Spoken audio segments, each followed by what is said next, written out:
एक बहुत प्रख्यात और समझदार टीचर अपने क्लास में 50 विद्यार्थियों की परीक्षा लेने में व्यस्त थे।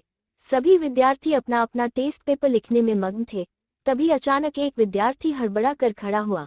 वो बड़ा ही परेशान लग रहा था। उसकी ऐसी हालत देख टीचर ने उससे पूछा कि क्या हुआ, क्या तुम्हें कोई परेशानी है? उस विद्यार्थी ने कहा कि मेरी कीमती घड़ी किसी ने चुरा ली, जो मेरे पापा ने कल ही मुझे बर्थडे पर गिफ्ट दी थी। टीचर ने कहा कि अभी नहीं, यहाँ से कोई गया है ना ही कोई आया है, तो फिर कैसे कोई तुम्हारी घड़ी चुरा सकता है? उस विद्यार्थी ने कहा, सर अभी जो 5 मिनट का ब्रेक आया था तब मैंने अपनी घड़ी इसी टेबल पर रखी थी और अब जब मैं उसे देख रहा हूँ तो वो वहाँ पर नहीं है।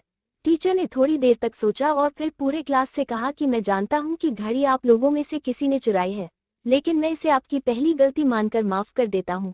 मैं नहीं चाहता कि आप अपनी या दूसरों की नज़रों में गिर जाओ, इसलिए मैं आप सभी से रिक्वेस्ट करता हूँ कि सभी लोग अपने अपने आंखों पर अपने रुमाल या पट्टियां बांध ले। सभी विद्यार्थियों ने अपने टीचर के कहे अनुसार अपनी अपनी आंखें बंद कर ली। टीचर ने इस घटना को 10 साल बीत गए। इस क्लास के सभी विद्यार्थियों का रियूनियन हुआ, जहां पर उनके इस टीचर को भी बुलाया गया था। इन विद्यार्थियों में जो सबसे ज्यादा सक्सेसफुल हुआ था, जिसका समाज में और देश दुनिया में एक बड़े उद्योगपति के तौर पर नाम प्रसिद्ध था, वो कोई और नहीं, वही विद्यार्थी था जिसने उस दिन घड़ी चुराई थी। उसने जब अपने उसी टीचर को इतने सालों बाद देखा तो वो बहुत खुश हुआ और जाकर उनके पैर छू लिए।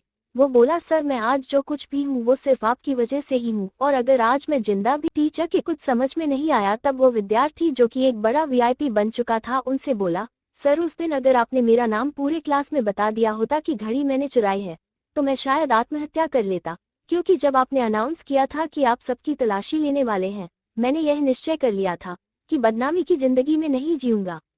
हाँ, उस दिन मुझसे बड़ी गलती हो गई थी, लेकिन आपने मुझे उस गलती को सुधारने का मौका देकर मेरी जिंदगी बचा ली। उस दिन के बाद मैंने इतनी मेहनत की और आज मैं यहाँ तक पहुँच गया। उसकी पूरी बात सुनने के बाद टीचर ने उससे कहा, ओह अच्छा, तो वो तुम थे? विद्यार्थी ने उनसे कहा, सर आप इतनी बड़ी बात कैसे भूल सकते हैं? तब टीचर ने कहा, नहीं बेटा, मैं कुछ भी नहीं भूला हूँ, लेकिन तुम सब लोग यह नहीं जानते कि उस दिन सिर्फ सभी विद्यार्थियों की आंखों पर पट्टी नहीं बंधी थी, तुम्हारे इस टीचर की आंखों पर भी पट्टी बंधी थी। अपने टीचर की सच्ची महानता के बारे में पता चलने पर उस विद्यार्थी की आंखें भर आई और वह कुछ भी नहीं बोल पाया। उसने टीचर को गले लगा लिया। दोस्तों, सच में माफ करना या उससे भी आगे